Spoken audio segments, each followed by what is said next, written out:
Hello everyone, first of all welcome to my YouTube channel. In this video हम start करने वाले एक new chapter coordination compound, जिसकी काफ़ी वेटेज भी रहती है कोऑर्डिनेशन कंपाउंड की, जो क्लास 12th का है टॉपिक। वैसे आपका देखोगे कोऑर्डिनेशन कंपाउंड के ऊपर इतनी बुक्स हैं, अगर आप जैसे हायर क्लासेस में जाते हैं बीएससी एमएससी, उसके बाद पीएचडी में भी, उसमें हर एक टॉपिक्स के ऊपर तो कोऑर्डिनेशन कंपाउंड काफ़ी वास्ट रहता है। आप जो कम्पिटिटिव एग्जाम्स वगैरह देखते हैं ना, उसमें भी काफ़ी नंबर का आता है आपका कोऑर्डिनेशन हो गया। इनऑर्गेनिक का सबसे मोस्ट इंपॉर्टेंट टॉपिक रहता है कोऑर्डिनेशन, केमिस्ट्री, ऑर्गेनोमेटालिक और मेन ग्रुप। मेन ग्रुप तो इतना कम है, बट ये टू सबसे इंपॉर्टेंट रहते हैं इनऑर्गेनिक के। अब देखिए क्लास 12 के हमने 2 चैप्टर्स ऑलरेडी कर चुके हैं। एक हमने सॉल्यूशन चैप्टर किया था आपका, उसके सारे क्वेश्चंस भी बताए आपको कि कौन से इंपॉर्टेंट है, सारे टॉपिक्स किए जो आपके एग्जाम्स में आ सकते हैं। अब ये थिंग्स है कि हम क्लास 12 के लिए कर रहे हैं, अगर हम जैसे कम्पिटिटिव एग्जाम्स के लिए करते तो हमें इन डिटेल डिस्कस करते। तो अब तो हमारी प्रायोरिटी यही रहेगी कि हम कम टाइम में आपका कंप्लीट सिलेबस अच्छे से आप कैसे रिवाइज कर सकते हो। जैसे टोटल मान लिया कि आपको 10 चैप्टर करने हैं, 2 ऑलरेडी हो चुके हैं, ये 3rd चैप्टर है, इसको भी हम 2-3 डेज में कंप्लीट कर लेंगे। तो इंपॉर्टेंट चैप्टर्स आपने कर लिए जहाँ से क्वेश्चन पूछे जाते हैं आते हैं। तो अभी तो आपकी यही रहना चाहिए, इंटेंशन यही होनी चाहिए कि आप सभी चैप्टर्स को रिवाइज कर सको, अच्छे से उनका रिवीजन करना है आपको, ताकि उनको आप माइंड में रखो। अब देखो कोऑर्डिनेशन कंपाउंड्स को आज हम स्टार्ट करने वाले हैं। जो भी बेसिक थिंग्स है उसको भी हम बताएंगे। मान लो किसी स्टूडेंट्स ने एक बार भी नहीं रीड किया है कोऑर्डिनेशन कंपाउंड, वो भी अगर इस लेक्चर्स को देखेगा तो उसको स्टार्टिंग से हम शुरू कर रहे हैं तो उनको भी समझ आ जाएगा, ठीक है। और जो अगर आपने नहीं देखी है सॉल्यूशन या हेलो अल्केन हेलो एरीन्स वाला चैप्टर्स भी ऑलरेडी हो चुका है, वो भी आप देख सकते हो।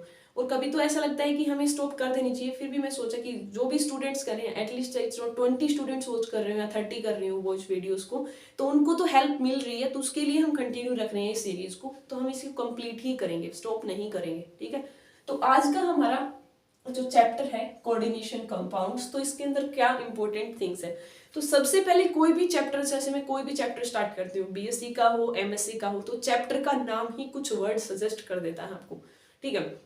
बेसिक थिंग्स हमने पहले ही कर चुके हैं, केमिस्ट्री क्या होती है, अलग अलग पार्ट्स होते हैं, फिजिकल ऑर्गेनिक इनऑर्गेनिक, किसमें हम क्या पढ़ते हैं नाम से। अब देखो कोऑर्डिनेशन कंपाउंड है, तो आपको नाम पढ़ते ही समझ आ रहा है कि कंपाउंड होगा। कंपाउंड क्या होता है, एलिमेंट क्या होता है, कैसे आप आइडेंटिफाई करते हो, मैंने ये भी थिंग्स आपको बताई थी। जो बेसिक कंसेप्ट ऑफ केमिस्ट्री वाली वीडियोस है ना, वो वॉच कर लेना जरूर, 30 मिनट की होगी अप्रोक्स 25 की।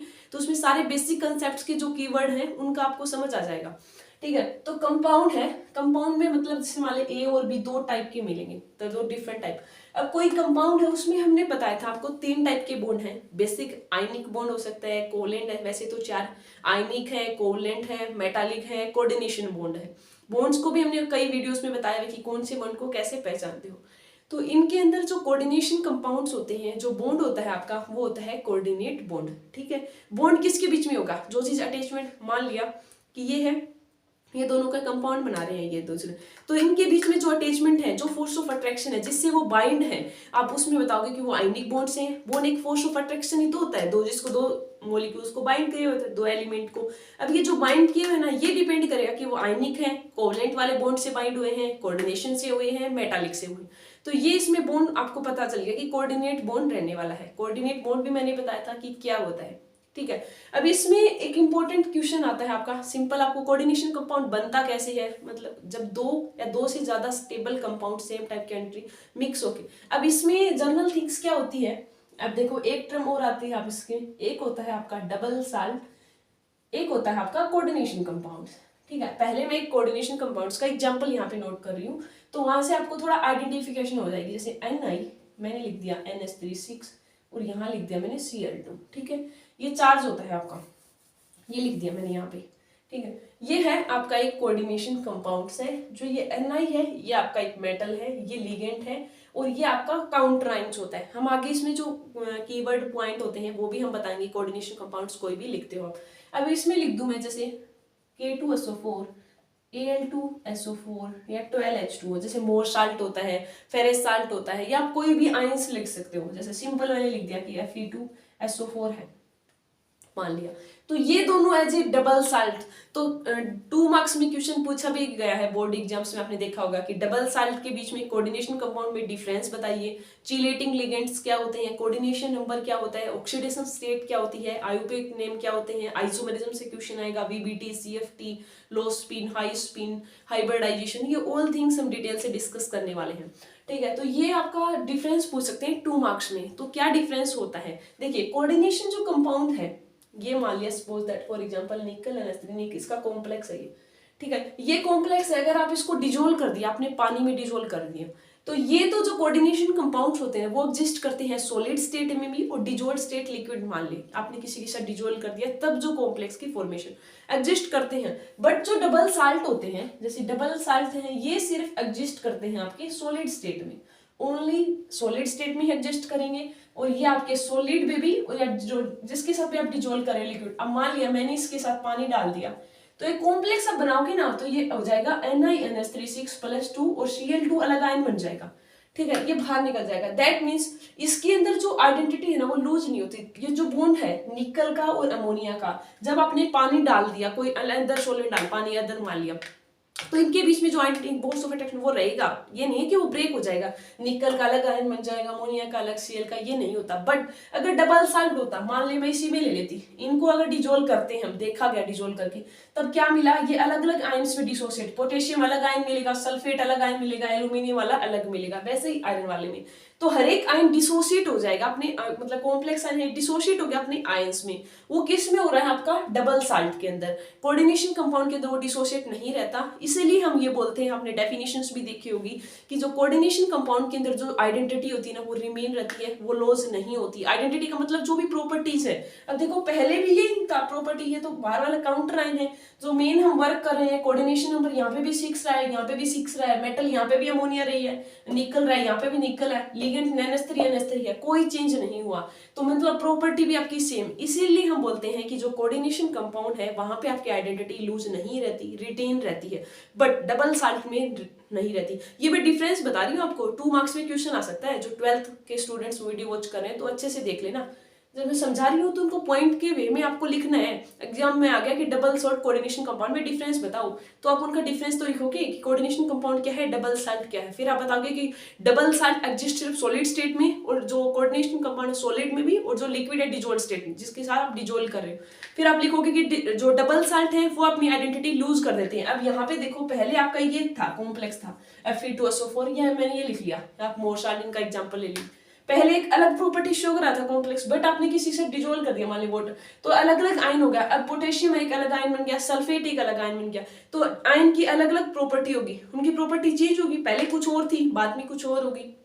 ठीक है, तो यहाँ पे आपकी सेम नहीं रहती, मतलब रिटेन नहीं करती आपकी डबल साल्ट के अंदर। तो ये डिफरेंस हो गया, एक एग्जिस्टेंस वाला बता दोगे, और एक होता है आपका वैलेंसी का। तो इसके अंदर जो डबल साल्ट होता है ना, वहां पे तो जो मेटल है वो नॉर्मल वैलेंसी ही शो करती है, बट कोऑर्डिनेशन नंबर में ऐसा नहीं होता। जैसे हम 2 स्टेबल मॉलिक्यूल, तो यहाँ पे मेटल मान लिया कि 2 शो कर रही है, बट वो इन कॉम्प्लेक्स में देखो 4 तक जा सकती है, 5 तक, तो यहाँ पे अपनी वैलेंसी से एक्स्ट्रा तक जाती है, बट डबल साल्ट में उतनी ही रहती है जितनी है ना, उससे एक्स्ट्रा नहीं, नॉर्मल वैलेंसी ही शो करती है आपकी जितनी उसकी होती है।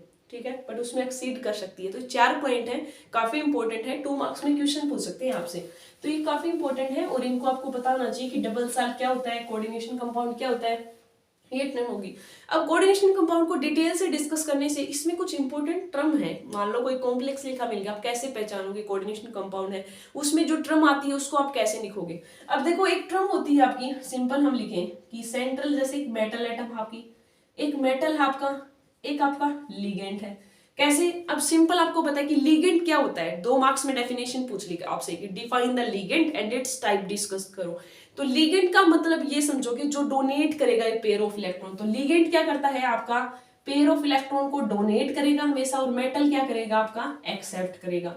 मतलब मेटल के पास तो वैकेंट फ्री है, तो ये तो एक्सेप्ट करना चाहिए। मेटल की भी इनकी कंडीशंस होती है, मान ले किसी के पास, अब आपको इसके पास इलेक्ट्रॉन है 10 और इसको कमी होगी तभी तो ये लेगा ना, वैकेंट फ्री स्टेट है यहाँ पे, तो इसने यहाँ पे डाल दिए। तो मेटल के पास वैकेंट ऑर्बिटल जहाँ पे वो डोनेट, और लिगेंड के पास जो फ्री इलेक्ट्रॉन होने चाहिए जिससे वो डोनेट कर सके, या लोन पेयर होनी चाहिए। तो लिगेंड नाम सुनते ही जैसे आप समझ लो, हमारे जो से पेरेंट्स हैं, हम जब तक स्टूडेंट्स रहते हैं तो पेरेंट्स ही हमें ये पैसे देते हैं, अब एजुकेशन के लिए, किसी भी चीज के लिए, तो हमेशा वो डोनेट करते हैं, क्या मनी को डोनेट करते हैं। इनकी केमिस्ट्री की भाषा में वो इलेक्ट्रॉन है, तो डोनेट जो करता है वो आपके लिगेंड है।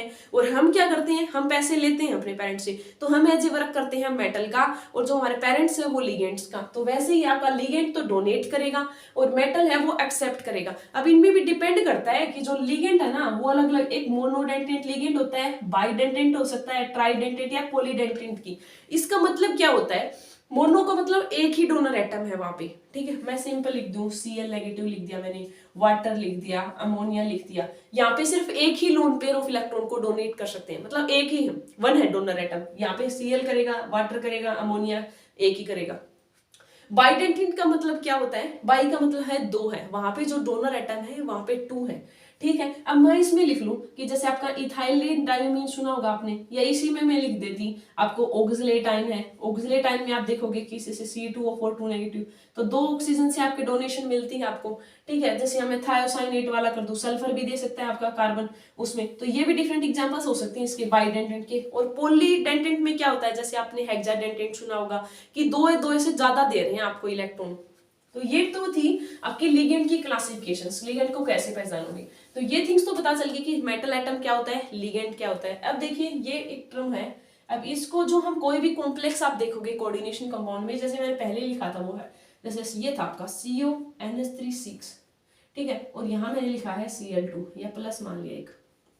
फॉर एग्जाम्पल इसके ऊपर जैसे Cl2 है, अगर मैं इस चार्ज को हटा दूं यहाँ पे, ये लिख दिया मैंने सिंपल। अब देखो ये जो CO है ये तो आपका मेटल है, और ये जो अमोनिया है, तो सिंपल आप क्या समझते हो कि जो मेटल से जो डायरेक्टली बाउंड होता है उसी को हम लिगेंड बोलते हैं, जो डोनेट करता है लोन पेयर ऑफ इलेक्ट्रॉन, ठीक है। तो ये मेटल है और ये आपका एक लिगेंड है। और ये जो 6 लेवल होता है ना, इसका मतलब आपका कोऑर्डिनेशन नंबर। तो कई बार 2 मार्क्स में क्वेश्चन पूछ सकते हैं, 1 मार्क्स में define the term coordination number. तो कोऑर्डिनेशन नंबर का सिंपल मीनिंग तो आप समझते हो कि कितना आपके अटैच है, ये मेटल है उससे कितने लिगेंड अटैच है, भाई एक लिगेंड अटैच है, 2 लिगेंड अटैच है, ठीक है। तो उसको हम बोलेंगे, मान लीजिए कि ये 1 है और मैं इसको ले लूं, अब यहाँ पे ये मेटल है और इसके 2 गे, यहाँ पे 2 लिगेंड अटैच है, तो इसका मतलब यहाँ पे कोऑर्डिनेशन नंबर 2 हो गया है, ठीक है। ये आपने कोऑर्डिनेशन नंबर 2।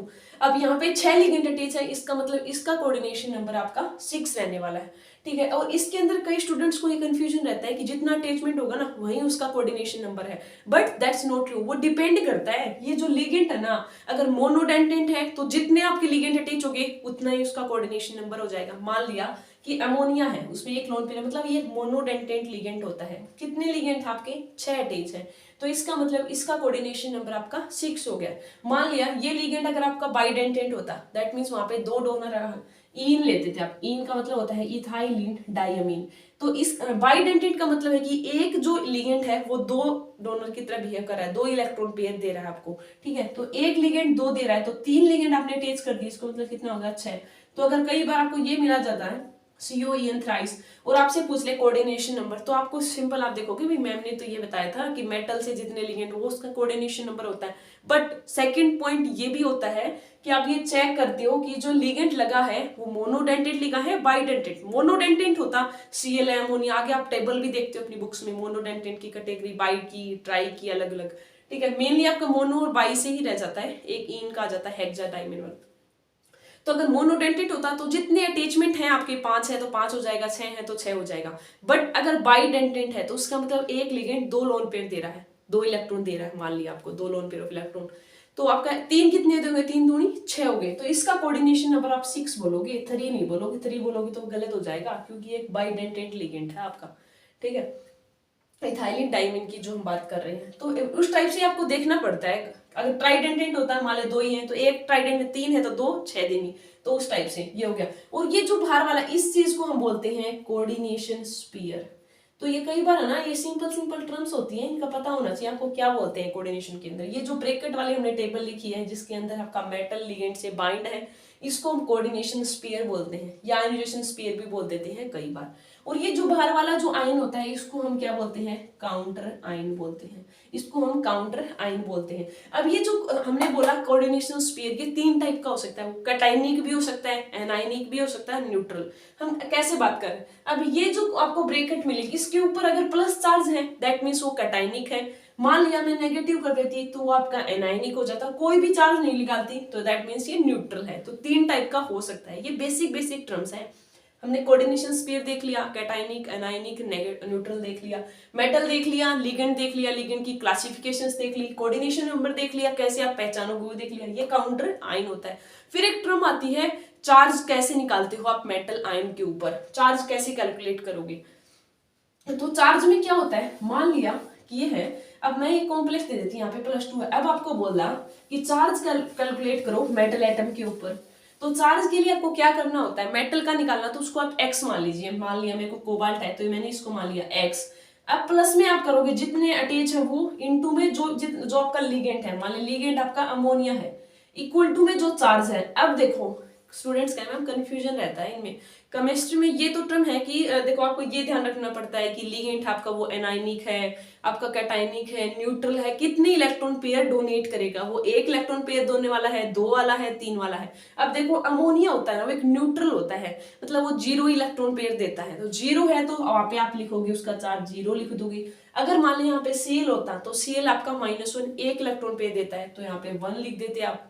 तो उस टाइप से थोड़ा सा आप जैसे कोऑर्डिनेशन कंपाउंड आपने रीड भी कर लिया होगा, क्योंकि अब तो आपके एग्जाम्स है तो टेबल भी मिलेगी आपको कि कौन सा लिगेंड कितने इलेक्ट्रॉन पेयर देता है, तो वहां से आप आइडेंटिफाई करते हो। तो आपने x लिखा प्लस में 6 इंटू में अमोनिया एक न्यूट्रल लिगेंड था तो 0 हो गया, इंटू इक्वल टू +2, तो ये टर्म तो 0 ही आ गई। तो x + 0 इक्वल टू +2, तो x की वैल्यू आ गई हमारे +2, दैट मीन्स कोबाल्ट पे चार्ज कितना है +2। अब इस कॉम्प्लेक्स की हम क्यों बता रहे हैं आपको इस टाइप से निकालना, क्योंकि आगे आप करोगे वीबीटी के क्वेश्चन करोगे, सीएफटी के करोगे, मान लिया इसकी आपको हाइब्रिडाइजेशन कैलकुलेट करनी है। तो सबसे हाइब्रिडाइजेशन मैंने कई बार डिस्कस किया वीबीटी, तो सबसे पहले आपको ऑक्सीडेशन स्टेट का ही पता होगा तभी निकाल पाओगे ना आप। जैसे आपको पता चल गया कि कोबाल्ट +2 है, फिर आप इसकी इलेक्ट्रॉनिक कॉन्फ़िगरेशन लिखोगे कि जैसे D7 बनेगा, फिर D7 में आप इलेक्ट्रॉन की 6 ये इलेक्ट्रॉन फिलिंग करोगे, फिर आप बताओगे कि जैसे ये ऑक्टाइडल कॉम्प्लेक्स है, sp3d2 हाइब्रिडाइजेशन है, तो इनका तो आइडिया होना ही चाहिए। ये तो हमने सिंपल निकाले। वैसे ही आपका ऑक्सीडेशन स्टेट होती है कैलकुलेट करना, भाई टोटल कॉम्प्लेक्स पे जितना चार्ज है ना वो हम बोलते हैं ऑक्सीडेशन स्टेट, वो निकालते हैं। वो भी ऐसे x प्लस में जितना लिगेंड है इनटू, ये आपको आइडिया होना चाहिए कि लिगेंड आपका न्यूट्रल है, एनायनिक है, कैटायनिक है, या कुछ भी इलेक्ट्रॉन पेयर डोनेट नहीं कर रहा, तो वहां से आप कैलकुलेट कर पाओगे। तो ये तो हमने आपको बता दिया कि चार्ज कैसे कैलकुलेट करोगे, ऑक्सीडेशन नंबर्स वगैरह कैसे आप कैलकुलेट करोगे। अब इसमें एक टर्म और आती है आपकी, जो लिगेंड्स हमने डिस्कस किए थे मोनोडेंटेड पाई, उनमें एक लिगेंड होता है आपका एम्बिडेंट लिगेंड। तो एम्बिडेंट लिगेंड में क्या होता है कि 2 साइट होती हैं अटैच करने की। मान लिया हम सिंपल बोलते हैं कोऑर्डिनेशन कंपाउंड में, मेटल है उससे लिगेंड भाई बाइंड होने वाला, बाइंड मतलब जुड़ने वाला है उससे। अब वो इस साइड से जुड़ेगा या इस साइड से जुड़ेगा, एक ही में 2 साइड्स है। मान लिया मेरे साइनाइड है तो ये वो नाइट्रोजन से जुड़ रहा है या आपका कार्बन से जुड़ रहा है, ठीक है, तो अलग अलग हो गया। एक तो मेटल आपका ये लिख दूं मैं, और एक आपका मेटल इस टाइप से लिख दूं। मैं एक थायोसाइनेट का एग्जांपल ले लूं, ये एग्जांपल आपके काम आएंगे, 2 मार्क्स में आ गया कि डिफाइन द एम्बिडेंट लिगेंड। तो एम्बिडेंट लिगेंड वो होंगे जहाँ पे 2 कोऑर्डिनेटिंग साइट एट प्रेजेंट है, जहाँ से वो अटैच कर सकता है। अब यहाँ पे नाइट्रोजन से भी साइनाइड है, सी से भी कर सकता है और एन से भी, 2 साइड्स होगी वहां पे। अब थायोसाइनेट में वो सल्फर से कर रहा है, नाइट्रोजन से कर रहा है, कार्बन मतलब किस साइड से कर रहा है अटैक, तो उस टाइप से उसको हम बोलते हैं एम्बिडेंट लिगेंड। तो थायोसाइनेट का और साइनाइड आइसोसाइनेट, जैसे CN है इसको हम साइनाइड बोलते हैं, आइसोसाइनाइड आपका जब N से अटैच होता है तो उसको हम आइसोसाइनाइड बोलते हैं, तो वैसे ही उसको हम बोलते हैं एम्बिडेंट लिगेंड, ठीक है। तो ये तो हमने लिगेंड्स की कैटेगरीज देख ली, जो इंपॉर्टेंट टर्म्स थी वो डिस्कस कर ली। नेक्स्ट आपका आता है नेमिंग। नेमिंग हम यहाँ पे नहीं करवा रहे क्योंकि वो आपका थ्योरेटिकल्स, उसके कुछ रूल्स है, वो पॉइंट आप खुद से पढ़ सकते हो, उसमें क्या क्या पॉइंट्स हैं कि कैसे आप नेमिंग करते हो, आपका लिगेंड्स को नंबरिंग को पहले लिखना है, काउंटर आयन को आप प्रेफरेंस देनी है, वो पॉइंट आप पढ़ सकते हो। उसके बाद आपका टॉपिक आता है आइसोमर्स का। आइसोमर्स मैंने कभी जैसे जीओसी में काफी आइसोमर्स, तो वैसे ही आइसोमर्स सेम चलेंगे।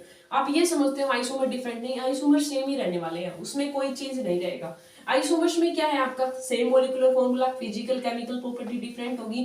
तो आइसोमर्स अलग अलग हो सकते हैं, वो आपके चेन हो सकते हैं, जैसे आपका पोजीशन आइसोमर है, आपका फंक्शनल आइसोमर्स है। अब इसके अंदर इंपॉर्टेंट आता है आपका ज्योमेट्रिकल आइसोमर है, आपका ऑप्टिकल आइसोमर्स हम पढ़ते हैं। तो ज्योमेट्रिकल आइसोमर्स में आपका सीस और ट्रांस 2 हो सकते हैं कि कॉम्प्लेक्स लगा है आपका, जैसे मैं लिख लूं A है, मैंने A लिख लिया और बी भी लिख लिया। अब ये दोनों सेम साइड है तो इसको मैं सिस बोलूंगी। अगर मैं इस ए को यहाँ कर देती और यहाँ बी, तो अपोजिट हो गई सेम टाइप के लिगेंड, तो इसको भी ट्रांस। तो ये ज्योमेट्रिकल के एग्जांपल्स आते हैं। ज्योमेट्रिकल आइसोमर में सीस और ट्रांस ज्योमेट्रिकल होगी। वैसे आप ऑप्टिकल्स में देखते हो, ऑप्टिकल एक्टिविटी देखते हो, चेक करते हो स्टीरियो आइसोमर्स, तो वो आप सिंपल आइसोमर्स वाला पार्ट भी कर सकते हो। सिंपल से आते हैं, कुछ हार्ड वाला नहीं है इसमें। फिर हम जो नेक्स्ट जो टॉपिक है वो नेक्स्ट वीडियोस में डिस्कस करेंगे। हम ट्राई करेंगे कि 2 वीडियोस में कंप्लीट कोऑर्डिनेशन हो जाए। वैसे अगर आप चेक करोगे ना वीबीटी के क्वेश्चन आप कैसे सोल्व करते हो, इनर लो स्पिन वाले, हाई स्पिन वाले, हाइब्रिडाइजेशन कैलकुलेट करने वाले, सीएफटी के लिए सीएफएससी आप कैसे कैलकुलेट करते हो, टेट्राहेड्रल की क्या होगी, स्क्वायर प्लेन है, मैंने कंप्लीट करवा रखे हैं चैनल पे, तो आप ट्राई कीजिए, वो देख लीजिए। और हम इसमें भी 1-1 क्वेश्चन करवा देंगे। अगर आपको इन डिटेल देखना है तो मैंने सेपरेट वीडियोस बनाई हुई है शॉर्ट जो ट्रिक्स के नाम से, मतलब जो अमेजिंग टॉपिक्स हैं, इंपॉर्टेंट टॉपिक्स जहाँ से क्वेश्चन आते हैं, तो 30 के अप्रोक्स वीडियोस मिलेंगे उसमें। तो उसमें क्या है कि आपके 12th के काफी क्वेश्चन सोल्व हो जाएंगे। कई बार आपको 4-5 कॉम्प्लेक्स दे देंगे और वहां से पूछ लिया लो स्पिन है, इनर स्पीयर है, आपका मतलब हाइब्रिडाइजेशन पूछ लिया, आपका सीएफएससी कैलकुलेट करने पूछ ली, तो इनका आपको आइडिया होना चाहिए। ये हमने ऑल थिंग्स की भी है आपका कोऑर्डिनेशन वाले में, तो वो भी आप चेक कर सकते हो। ठीक है, बाद में आपका माइक्रो स्टेट्स वगैरह। और हम ट्राई करेंगे कि अब तो हमारा 12th का चल रहा है, बाद में कभी टाइम लगे तो हम कोऑर्डिनेशन को हाई लेवल तक पढ़ेंगे। लाइक जो मास्टर्स की जो हमारी कोऑर्डिनेशन होती है नेट के लिए, कोऑर्डिनेशन केमिस्ट्री काफी वास्ट है और बहुत ही इंपॉर्टेंट भी है और इंटरेस्टिंग भी होती है। कोऑर्डिनेशन केमिस्ट्री काफी अच्छी लगती है मेरे को तो। ठीक है, तो आई होप आपको ये बेसिक वाला पार्ट समझ आ गया होगा। जो स्टूडेंट्स ने अभी तक रीड नहीं किया चैप्टर्स को, तो उनको भी समझ आ गया कि की टर्म्स हैं क्या। ठीक है, तो आपका काम क्या रहने वाला है, आपको नेमिंग देखनी है और आइसोमर्स वाला पार्ट खुद से ही करना है। ठीक है, नेक्स्ट वीडियोस में जो टॉपिक है उनको हम कंप्लीट करेंगे। और सॉल्यूशन और हेलो अल्केन हेलो एरीन्स वाली वीडियोस नहीं देखिए तो वो भी वॉच कर लीजिए। 1 आवर में कंप्लीट हेलो अल्केन हो जाएगा आपका, hello alkane hello arenes chapter. तो वैसे ही आपके 10 चैप्टर है।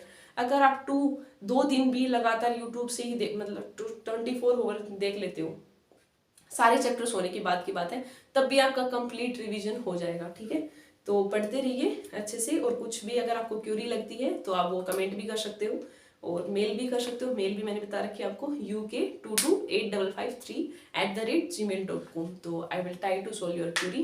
Thank you and happy learning.